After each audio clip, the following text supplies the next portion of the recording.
जय श्री राधे कृष्ण। आप सभी का हमारे YouTube चैनल पे बहुत बहुत स्वागत है। आइए सुनते हैं कार्तिक मास महात्म्य 9वें अध्याय की कथा।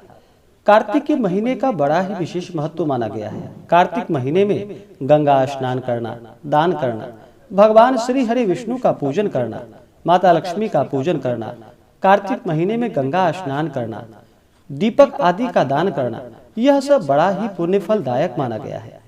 तो आइए सुनते हैं कार्तिक मास महात्म्य 9वें अध्याय की कथा। तो बोलिए प्रेम से भगवान विष्णु की जय, माता लक्ष्मी की जय, तुलसी माता की जय, सर्व देवी देवता की जय। पृथु बोले कि हे महाराज, जो आपने कार्तिक का व्रत विस्तार सहित कहा, उसमें आपने जो तुलसी के मूल में विष्णु पूजन का वर्णन किया है, वह मैं तुलसी का महात्म्य जानना चाहता हूँ। तुलसी देव देव भगवान को अति प्यारी कैसे हुई? हे नारद, यह तुलसी कैसे और कौन से स्थान में उत्पन्न हुई, आप सर्वज्ञ हो, अतएव यह सब संक्षेप में मुझे बतलाइए। नारद जी बोले कि एक समय सब देवताओं से युक्त और अप्सरागण द्वारा सेवित इंद्र शिवजी के दर्शन के लिए कैलाश पर्वत को गए। इंद्र ने शिवजी के स्थान में जाकर भयंकर कर्म वाले, एक दांतों और आंखों से भयानक एक पुरुष देखा। इंद्र ने उससे पूछा कि तुम कौन हो? जगत के ईश्वर शिवजी कहाँ है?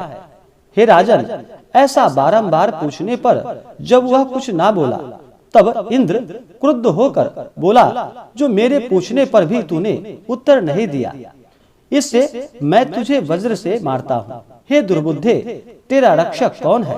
ऐसा कहकर इंद्र ने वज्र से उसे मारा। वज्र के लगने से उस पुरुष के कंठ में नीलता हो गई और वह वज्र भस्म हो गया और रुद्र भगवान अपने तेज से जलाते हुए प्रकट हुए। उन्हें देखकर बृहस्पति जी शीघ्र ही हाथ जोड़ और इंद्र भी भूमि में दंडवत प्रणाम करके स्तुति करने लगा। बृहस्पति बोले कि हे देवताओं के अधिदेवता त्रिनेत्र तथा करपदी, आपको नमस्कार है। त्रिपुरासुर के नाश करने वाले, सर्व तथा अंधक दैत्य को मारने वाले, आपको नमस्कार है। विश्वरूप, अतिरूप और बहुरूप जो आप हैं, उनको नमस्कार है। दक्ष यज्ञ को विध्वंस करने वाले और यज्ञ के फल देने वाले, आपको नमस्कार है। काल का नाश करने वाले और काल स्वरूप, काले सर्प को धारण करने वाले और ब्रह्मा का शिर छेदन करने वाले तथा ब्राह्मणों के हितकारी, आपको बारंबार नमस्कार है।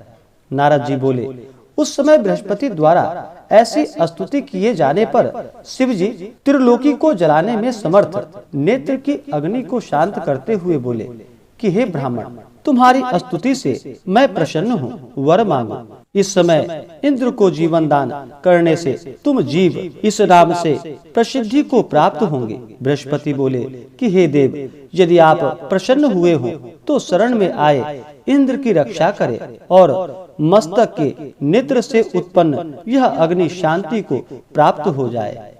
रुद्र बोले, मस्तक के नेत्र में यह अग्नि फिर कैसे प्रवेश कर सकती है? इसको मैं दूर फेंक देता हूँ, जिससे यह इंद्र को पीड़ा ना दे सके।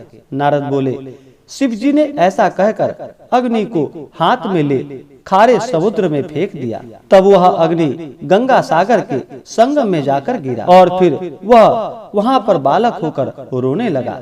रोते हुए उस बालक के शब्द से बारंबार धरती कांपने लगी। उसने अपने रुदन से स्वर्ग से सत्यलोक पर्यंत के लोक बहिरे कर दिए। रोने का शब्द सुनकर यह क्या है, ऐसा विस्मित हो ब्रह्मा जी वहां पहुँचे।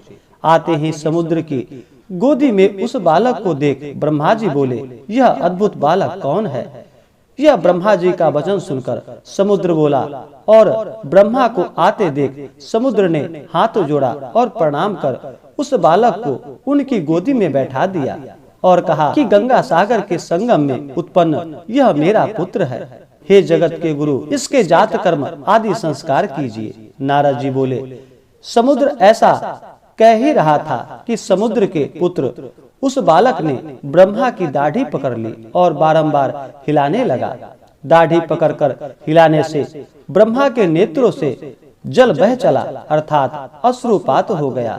बड़ी कठिनाई से उन्होंने जब दाढ़ी छुड़ा पाई तब ब्रह्मा समुद्र से बोले, इसने हमारे नेत्र में जल निकाले हैं, इससे यह जलंधर इस नाम से प्रसिद्ध होगा। अभी ही यह तरुण और सब शास्त्रों से अर्थ का पारगामी होगा और रुद्र के बिना सब जीवों से अवध्य होगा और रुद्र के बिना इसे कोई न मार सकेगा। जहाँ से यह उत्पन्न हुआ है वही फिर लीन हो जाएगा। नारद जी बोले, ऐसा कहकर उन्होंने शुक्राचार्य को बुलाया और उसे राजगद्दी पर बैठाया। फिर समुद्र से आज्ञा लेकर ब्रह्मा अंतर्ध्यान हो गए। तदंतर उसको देखने से प्रसन्न नेत्र सागर ने उसकी स्त्री के लिए कालनेमी की सुता वृंदा की याचना की।